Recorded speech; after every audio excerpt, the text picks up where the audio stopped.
আসসালামু আলাইকুম। আমি ইতিবাচক কথা কেন মানুষ, আপনি যে কোনো পথ, যে কোনো একটা কর্ম যদি বেছে নেন, কেন মানুষ আপনার পিছনে ইতিবাচক কথাগুলো বলে?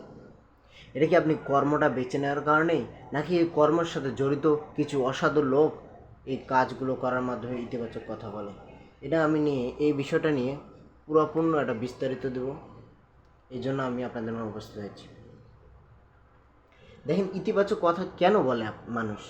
আপনি যে কোনো একটা ভালো কাজ বা যে কোনো ভালো একটা পথ বেছে নেন, মানুষ ইতিবাচক কেন কথা বলে? ইতিবাচক কথা কেন বলে? দেখেন, আজকে ডাক্তাররা তো মানুষের সেবায় নিয়ে যেত, তাই নাকি?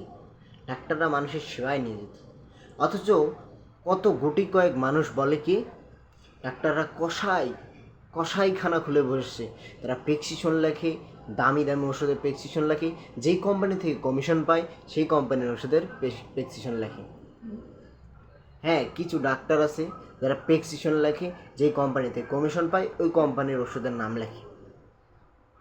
সেই অসাধু ডাক্তারদের কারণে আজকে ডাক্তারদের নাম বলেছে কষাই।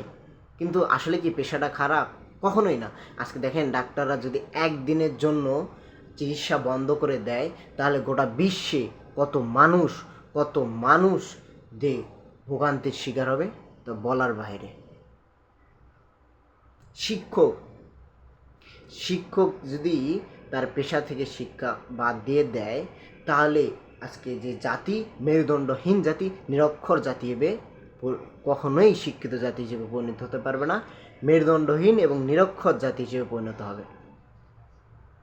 যে ট্রাফিক পুলিশ যদি রাত্রে পাহারা না দিত, আপনি আমি কি শান্তিতে ঘুমাতে পারতাম? কোনো দিনই না। অথচ সবাই পুলিশকে বলে ঘুষখোর।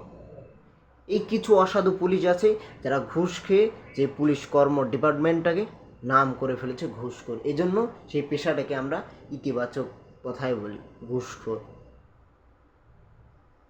কখনোই পেশাটা কখনোই পেশার কারণে আপনার ইতিবাচক চিন্তা মানুষ করে না। এই পেশার সাথে জড়িত থাকার কিছু মানুষ অসৎ কাজ করার মাধ্যমেই, এই জন্যই আপনি যখন এই পেশাটা বেছে নেবেন, তখনই মানুষ ইতিবাচক চিন্তা এবং কথা আপনার পেছনে বলবে।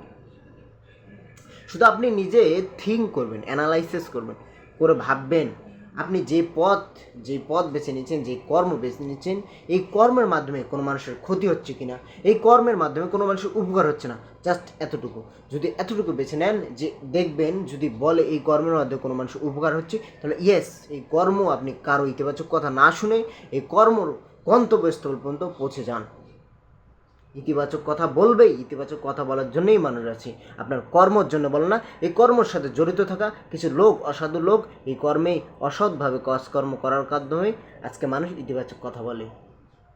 তাই আপনি মানুষের ইতিবাচক কথা না শুনে আপনি অ্যানালাইসিস করেন, আপনি জাস্ট থিঙ্ক করেন, করে ভাবেন যে এই কর্মটা যে আমি করতেছি বা যে পথটা বেছে নিচ্ছি, এখান থেকে কোনো মানুষের ক্ষতি হচ্ছে কিনা, কোনো মানুষের উপকার হচ্ছে না। যদি উপকার হয়, যদি প্রশ্ন আসে ইয়েস, তাহলে আপনি মানুষের ইতিবাচক কথাকে বাদ দিয়ে সুন্দরভাবে পথটাকে সুসল করে আপনার গন্তব্যস্থলে পৌঁছে যান। আসসালামু আলাইকুম।